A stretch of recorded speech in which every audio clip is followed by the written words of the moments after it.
8,8, dependente se se inclui ou não o Banif. Considerava viável a meta dos 5,5%? Bom, eu acho que o Governo cometeu um erro ao pretender desvalorizar este número, porque este número é mau demais. É um número não apenas preocupante, mas um número alarmante para a execução orçamental. Porque vejamos, mesmo retirando o impacto no déficit resultante da capitalização do Banif, ficaremos com um déficit orçamental no primeiro trimestre de 8,8%. Para termos ideia de como considerar este déficit para o conjunto do ano, talvez possamos fazer este exercício. No ano passado nós tivemos, no primeiro trimestre, um déficit orçamental de 7,9. Terminámos o ano com um déficit orçamental anual de 6,4. Ora, agora temos um déficit no primeiro trimestre de 8,8 sem o Banif. E o Governo pretende nos convencer que vai ter um déficit orçamental anual de 5,5. Ora, eu julgo que esta operação do Governo, tentar desvalorizar um número tão mau, é uma operação que não conduzirá a bom porto. Quais são as consequências políticas e económicas? Também por outro lado, bom, são várias. Uma delas já tivemos, esses rumores que já comentaremos a propósito das desconfianças da Troika, que não se resumem naturalmente apenas à execução orçamental, referem-se mais à capacidade do Governo. Todavia, ter um déficit destes, 10,6% no primeiro trimestre, porque mesmo retirando o Banif, a verdade é que o Banif ficará. Nós podemos concordar ou discordar, estar ou não de acordo com a contabilização no déficit dessa capitalização. Mas é obrigatório ou não ser incorporado esse valor de 700 milhões? Sabe, é que essa é uma dúvida que subsiste em muita gente. Eu acho que, sabe, o dever de um responsável político é respeitar a independência das autoridades estatísticas. Respeitar a independência das autoridades estatísticas nacionais e comunitárias. Muitas vezes houve, ao longo da minha vida política, decisões do Eurostat que também não me agradaram. Nunca me viu comentar negativamente essas decisões.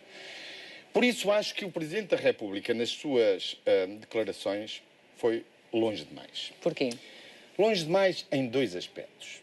Primeiro, eu compreenderia que o Presidente da República, isso cabe no âmbito da cooperação institucional, viesse dizer, bom, o Governo garante-me que o déficit previsto de 5,5 será atingido.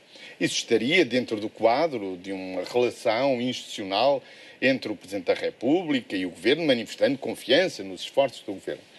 Mas outra coisa é o Presidente da República vir dizer, ponto 1, que devemos desvalorizar o número do primeiro trimestre. Não se deve prestar muita atenção a este primeiro trimestre, porque está ali um problema contabilístico. Não prestar muita atenção significa desvalorizar, mas acontece, eu não sei em que qualidade é que ele fez essa afirmação, mas certamente não foi na de economista, porque qualquer economista lhe dirá que este número é um número muito preocupante. Eu digo alarmante, mas enfim, no mínimo fiquemos pelo preocupante. Mas foi mais longe, foi dizer também que na sua qualidade de economista não concordava com a inclusão da capitalização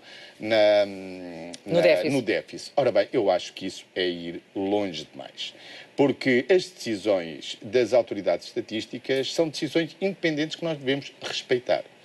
Portanto, ou seja, deixe-me compreendermos. Segundo as regras do Eurostat, este montante tem que ser incorporado no déficit. Tem que ser incorporado nas contas nacionais. Bom, quanto à Troika, eu ainda não compreendi bem qual a diferença. Sei uma coisa, é que ele constará do déficit. Ou seja, este erro contabilístico que fala o Presidente da República poderá dirigir-se a esta situação? Desculpa, é uma afirmação que o Presidente da República não fez, espero que não faça. Porque isso é uma decisão de uma autoridade independente, INE, Autoridade Nacional, sim, e Eurostat. Mas, por outro lado, quero também chamar a atenção do seguinte. Houve também uma decisão que não me agradou, no passado, relativamente à contabilização do Banif, perdão, não do Banif, do BPN e do BPP no mesmo ano. Também eu achava que devíamos fazer isso numa altura posterior, quando as regras do Eurostat estavam anunciadas para mudar, nomeadamente em 2014. Mas sempre as respeitei. E nunca fiz nenhuma declaração pública expressando discordância relativamente a essa decisão das autoridades estatísticas. É por isso que acho que as declarações do Sr. Presidente da República foram um pouco longe demais neste sentido. Ele passou da cooperação institucional para a proteção institucional. E isso não é bom para um Presidente da República, que deve manter-se um pouco distante daquilo que são os parceiros políticos para poder intervir quando for necessário. Volto à primeira pergunta, falando do subsídio de férias. Sendo o subsídio de férias pago em novembro, esta meta dos 5,5% ficará mesmo comprometida? Eu o que lhe digo é o seguinte, é que agora encontramos a verdadeira razão para que o Governo tenha decidido não pagar o subsídio de férias, como devia ter feito, no mês próprio, em junho. Então, e porquê que o fez? Por uma razão muito simples. É que se o tivesse feito, o desvio orçamental no primeiro semestre, no segundo trimestre, seria absolutamente visível. E então seria claro para todos que o déficit orçamental de 5,5 não seria alcançável. O Governo decidiu, portanto, empurrar essa despesa para a frente, para não se notar já.